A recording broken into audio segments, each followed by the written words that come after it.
참 믿음이 무너진 자리였어. 거리의 레코드 가게에서 잘못된 만남이란 노래가 울려 퍼지고 있었다. 나는 사람을 믿는데 오래 걸리지 않는 편이었다. 한 번 마음을 열면 의심하지 않았고 그 믿음이 나를 지켜줄 거라 생각했다. 어머니는 그런 나를 보며 가끔 걱정스러운 눈빛을 보내곤 했다. 너는 너무 쉽게 마음을 주는 것 같아.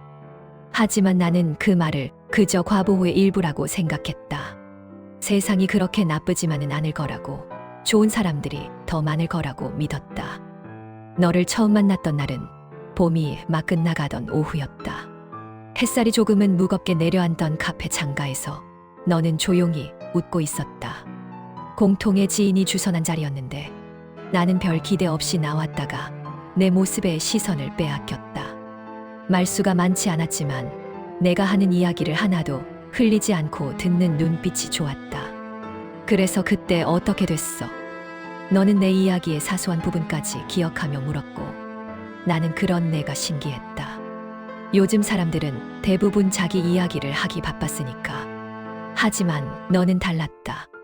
내 침묵은 무관심이 아니라 경청이었고 내 질문은 형식이 아니라 진심이었다. 그날 우리는 카페에서 3시간을 보냈다. 커피 2잔으로 시작해서 저녁 식사까지 함께했다. 대화는 자연스럽게 흘러갔고 침묵마저도 불편하지 않았다. 헤어질 때 너는 수줍게 웃으며 말했다. 오늘 정말 즐거웠어. 다음에 또 볼 수 있을까? 나는 당연하다는 듯 고개를 끄덕였다. 그리고 그날부터 우리의 관계가 시작되었다. 우리는 빠르게 가까워졌다. 주말마다 만났고 평일에는 수시로 메시지를 주고받았다. 함께 영화를 보고 늦은 밤 편의점 앞에서 컵라면을 먹으며 쓸데없는 미래를 이야기했다. 너는 건축을 공부했고 나는 문학을 좋아했는데 우리는 서로의 세계를 신기해하며 배워나갔다. 건물은 결국 사람을 담는 그릇이야. 그래서 사람을 이해하지 못하면 좋은 건축가가 될 수 없어. 너의 말을 들으며 나는 고개를 끄덕였다. 소설도 마찬가지야. 사람을 이해하지 못하면 진짜 이야기를 쓸 수 없지. 우리는 그렇게 서로의 철학을 나누었고 어느새 일주일에 3-4번은 만나는 사이가 되었다. 너는 내가 좋아하는 작가의 책을 읽기 시작했고 나는 내가 추천하는 건축물 사진을 찾아보았다. 나는 그 시간이 당연히 오래갈 거라 믿었다. 아니, 영원할 거라고까지 생각했다. 2달쯤 지났을 때 나는 마음을 정했다. 이 사람과 함께하고 싶다고. 그래서 조심스럽게 고백을 했고 너는 잠시 망설이다가 웃으며 말했다. 나도 같은 마음이었어. 근데 내가 먼저 말하면 부담스러울까봐 기다렸어. 그날 우리는 정식으로 연인이 되었다. 계절은 여름으로 접어들고 있었고 모든 것이 밝고 따뜻했다. 그래서였을까? 아무런 부담 없이 정말 아무 생각 없이 너를 내 친구에게 소개해 주었던 건 민재는 내 고등학교 동창이었다. 우리는 같은 반이었고 이후 대학도 같은 도시에서 다니며 자연스럽게 가까운 관계를 유지했다. 그는 오래된 친구였다. 어릴 때부터 나의 기쁨과 실수를 함께 겪어온 나의 편이라고 단 한 번도 의심해 본 적 없는 존재. 민재는 너와 비슷하게 조용했지만 웃을 때는 시원시원했다. 나와는 전혀 다른 방식으로 세상을 바라보는 사람이었다. 나는 2사람이 잘 어울릴 거라 생각했다. 아니, 더 솔직히 말하면 2사람이 나를 중심으로 웃고 이야기하는 모습을 보는 게 좋았다. 내 세계가 조금 더 단단해진 기분이었으니까. 민재야, 내가 만나는 사람인데 너도 한번 만나볼래? 둘이 잘 맞을 것 같아. 민재는 흔쾌히 응했다. 내가 그렇게 좋아하는 사람이면 궁금하지. 언제 볼까? 첫 만남은 이태원의 한 레스토랑에서였다. 조금 긴장했지만 3사람의 분위기는 금방 부드러워졌다. 민재는 너에게 내가 고등학교 때 얼마나 엉뚱했는지 이야기했고 너는 그 이야기를 들으며 즐거워했다. 나는 2사람이 자연스럽게 웃는 모습이 좋았다. 야, 근데 이 친구 진짜 괜찮은 것 같아. 그날 밤 민재가 보낸 메시지였다. 나는 뿌듯한 마음으로 답장을 보냈다. 그치? 내가 보는 눈이 있지. 내가 오래 만나면 좋겠다. 진심으로. 민재의 말에 나는 웃었다. 내 가장 가까운 친구가 내 연인을 인정해 주는 것 같아서 기뻤다. 그렇게 우리는 셋이 자주 만났다. 술자리가 늘었고 웃음소리가 많아졌다. 주말이면 등산을 가거나 바다로 드라이브를 떠났다. 그 시간들은 분명 즐거웠다. 적어도 나는 그렇게 믿고 있었다. 하지만 아주 사소한 순간부터 설명할 수 없는 어긋남이 시작되었다. 너의 시선이 예전처럼 나에게 오래 머물지 않는다는 걸 느낀 건 어느 날 저녁이었다. 우리 셋이 홍대 앞 술집에서 맥주를 마시고 있었다. 내가 최근에 읽은 소설 이야기를 하고 있는데 너는 내 얼굴을 보지 않았다. 대신 민재의 반응을 먼저 살폈다. 웃음도 고개를 끄덕이는 타이밍도 전부 그쪽이었다. 그래서 그 소설 결말이 어떻게 돼? 민재가 물었고 너는 그제야 내 쪽으로 시선을 돌렸다. 하지만 그 눈빛은 예전과 달랐다. 뭔가 의무적인 관심처럼 느껴졌다. 나는 그걸 질투라고 생각하지 않으려 했었다. 내가 예민해진 거라고, 셋이 함께 있으니 그럴 수도 있다고 스스로를 설득했다. 연인 사이에도 친구가 필요하고 나는 그 경계를 존중해야 한다고 생각했다. 그런데 그런 날들이 하나둘 쌓이기 시작했다. 내가 말하면 대답이 짧아지고 민재가 말하면 내 얼굴이 조금 밝아졌다. 처음엔 눈치채지 못했다. 아니, 눈치채지 않으려 했다. 하지만 그 변화는 점점 선명해졌다. 너 요즘 좀 이상해. 어느 날 둘이서 걷다가 내가 조심스럽게 꺼냈다. 너는 놀란 듯 나를 봤다. 무슨 소리야? 뭐가 이상한데? 잘 모르겠어. 그냥 예전 같지 않은 것 같아서. 너는 한숨을 쉬었다. 내가 너무 예민한 거 아니야? 나는 똑같은데. 그 말에 나는 더 이상 아무 말도 하지 못했다. 혹시 정말 내가 예민한 건가 싶어서. 혹시 내가 너를 의심하는 나쁜 사람이 된 건가 싶어서. 우리가 셋이 함께한 시간이 길어질수록 너는 조금씩 내게서 멀어졌다. 연락은 줄어들었고 약속을 잡으면 항상 셋이 같이 보자는 말이 먼저 나왔다. 이번 주말에 우리 둘이서만 볼까? 내가 제안하면 너는 잠시 망설이다가 말했다. 민재도 부를까? 걔가 요즘 좀 힘들어하는 것 같더라고. 아니면 다음 주에 민재랑 같이 보고 이번 주는 우리끼리. 에이, 그냥 셋이 보는 게 더 재밌잖아. 민재도 우리 만나는 거 좋아하는 것 같던데. 나는 그 말이 나를 배려한 말이라고 착각했다. 민재를 좋아해 주는 내 모습이 고마웠고 우리 관계가 더 안정적이라는 증거라고 생각했다. 나 혼자만의 불안을 숨기기 위해 오히려 더 자연스럽게 웃었다. 하지만 민재와 단둘이 만났을 때 나는 이상한 느낌을 받았다. 민재야, 너 혹시 지우 어떻게 생각해? 조심스럽게 물었다. 민재는 잠시 멈칫하더니 웃으며 대답했다. 좋은 사람이지. 내가 왜 좋아하는지 알 것 같아. 그냥 그뿐이야? 응, 무슨 소리야. 내가 뭐 어떻게 생각한다는 거야?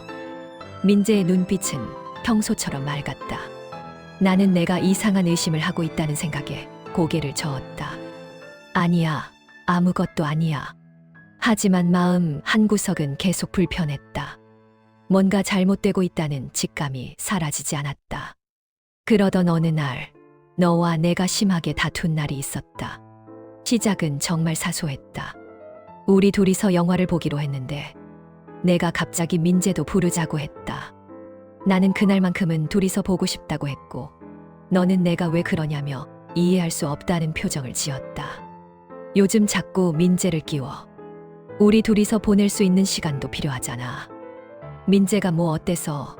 걔도 우리 친구잖아. 친구이긴 하지만 연인 사이에도 단둘이 보내는 시간이 필요하다고. 너는 짜증스러운 듯 한숨을 쉬었다. 너 요즘 너무 예민한 거 아니야? 진짜 이해 안 돼. 내가 예민한 게 아니라 내가 변한 거야. 목소리가 높아졌다. 우리는 카페 밖으로 나와 인적 드문 골목에서 계속 다투었다. 사소한 말다툼이었지만 그날은 유독 서로의 말이 날카로웠다. 너는 나에게 너무 예민하다고 했고 나는 내가 변했다고 말했다. 나는 전혀 안 변했어. 내가 나를 이상하게 보는 거지. 그럼 내가 이상한 거야? 내 느낌이 다 틀린 거야? 모르겠어. 나는 진짜 모르겠어. 그 말이 너를 건드린 것 같았다. 너는 돌아서서 걸어가기 시작했다. 오늘은 좀 혼자 있고 싶어. 나중에 연락할게. 우리는 결국 감정이 상한 채 헤어졌고 그날 이후로 너는 먼저 연락하지 않았다. 나도 자존심이 상해서 연락하지 않았다. 하루, 이틀, 사흘이 지났다. 이상한 건 민재 역시 연락이 없었다는 거다. 평소라면 며칠에 한 번은 메시지를 주고받았는데 그 주는 유독 조용했다. 처음엔 우연이라 생각했다. 바쁜 거겠지 하고 넘겼다. 하지만 며칠, 몇 주가 지나도 둘은 나를 피하는 것처럼 보였다. 그제서야 나는 느꼈다. 모든 것이 잘못돼 있다는 걸. 민재에게 먼저 연락했다. 야, 요즘 뭐해? 왜 연락이 없어? 한참 뒤에 온 답장은 짧았다. 아, 미안. 요즘 일이 좀 바빴어. 나중에 연락할게. 너에게도 메시지를 보냈다. 우리 이야기 좀 하자. 이렇게 있는 거 이상해. 응, 알았어. 그런데 지금은 좀 정리할 시간이 필요해. 두 사람의 답장은 형식적이었고 나를 밀어내는 느낌이었다. 나는 점점 더 확신하게 되었다. 뭔가 숨기고 있다고. 내가 모르는 무언가가 있다고. 확신은 아주 잔인한 방식으로 찾아왔다. 그날은 토요일 오후였다. 나는 혼자 북촌을 걷고 있었다. 마음을 정리하기 위해 나온 길이었다. 좁은 골목을 따라 걷다가 한옥 카페 앞에서 나는 멈춰섰다. 너와 민재가 함께 있었다. 거리에서 우연히 마주친 두 사람은 내가 알던 그 모습이 아니었다. 너와 민재는 너무도 다정한 연인이 되어 있었다. 손을 잡고 웃고 있었고 서로를 부르는 목소리는 부드러웠다. 민재가 내 머리를 쓰다듬었고 너는 그의 어깨에 머리를 기댔다. 그 장면은 너무 자연스러워서 내가 끼어들 틈조차 없어 보였다. 나는 그 자리에 얼어붙어 서 있었다. 다리가 움직이지 않았다. 숨이 막혔다. 있을 수 없는 일이라고 생각했다. 현실이 아니라 착각이라고 믿고 싶었다. 하지만 두 사람의 눈빛은 너무 분명했다. 그들은 서로를 사랑하고 있었다. 얼마나 그렇게 서 있었을까?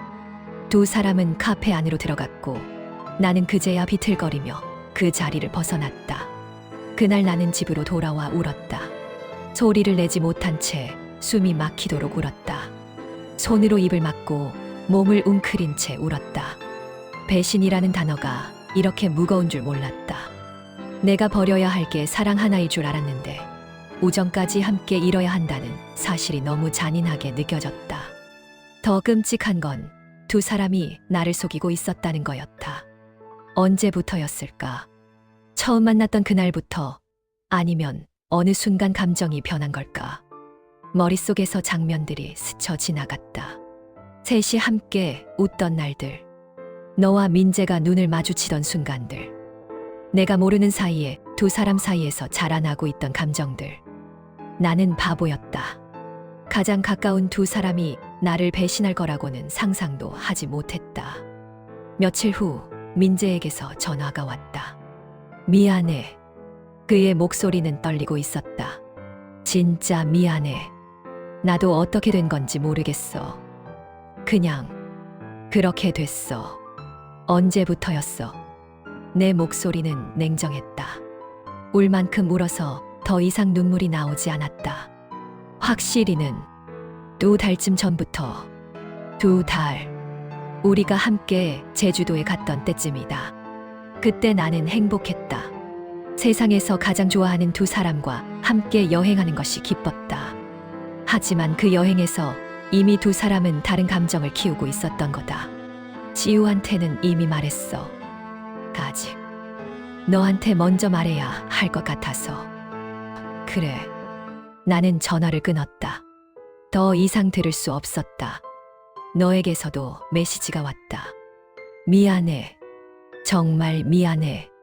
나도 이렇게 될 줄 몰랐어. 우리 만나서 이야기할 수 있을까? 나는 답장하지 않았다. 무슨 말을 들어도 이미 늦었다.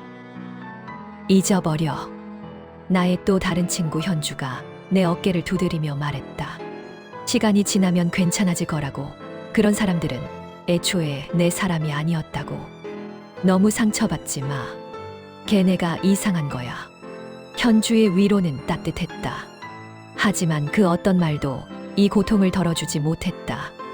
나는 알고 있어. 잊을 수 없을 거라는 걸. 내가 중얼거렸다. 너를 사랑했던 만큼 나는 민재도 믿었으니까. 그 믿음은 의심 없이 내어준 것이었고 그만큼 깊이 무너졌다. 며칠 동안 나는 집에서 나오지 않았다. 출근도 하지 않고 전화도 받지 않았다. 그저 누워서 천장만 바라봤다. 어디서부터 우리의 믿음이 깨지기 시작했는지 나는 끝내 알지 못했다. 아마도 아무도 나에게 말해주지 않았던 아주 작은 순간부터였을 것이다. 내가 자리를 비운 사이의 대화, 내가 보지 못한 눈빛, 내가 느끼지 못한 설렘. 일주일쯤 지났을 때 나는 거울을 봤다.